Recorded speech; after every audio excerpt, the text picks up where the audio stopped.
मई 2010 101st airborne division की एक छोटी सी यूनिट को तालिबान से फाइट करने के लिए डिप्लॉय किया गया। A rookie platoon. It is our vital national interest to send an additional 30,000 U.S. troops to Afghanistan.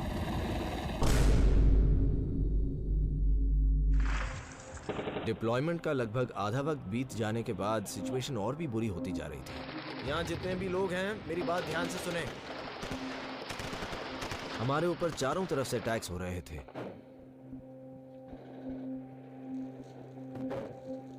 खतरा बढ़ता जा रहा था और हर कोई इससे अपनी तरह से डील कर रहा था, पर वहां कोई ऐसी जगह नहीं थी जो सेफ हो। मेरी लाइफ कितनी बकवास है। रोज रोज गोलियों की आवाज सुन सुनकर मैं थक गया हूं।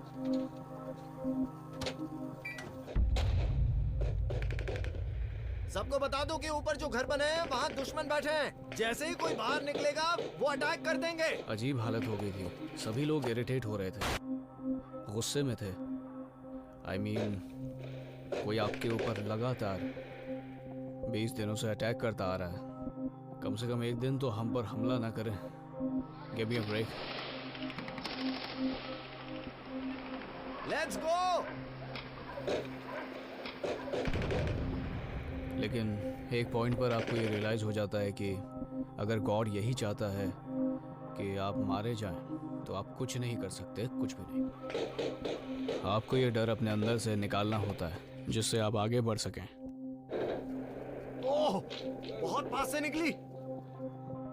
अल्टीमेटली बहुत कुछ लक पे डिपेंड करता है।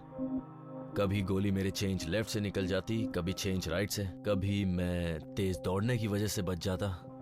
और ये सारी चीजें ही डिसाइड करती हैं कि आपको गोली लगेगी या नहीं। और शायद आप इसीलिए बच जाते हैं क्योंकि उस दिन आप लकी हो गए।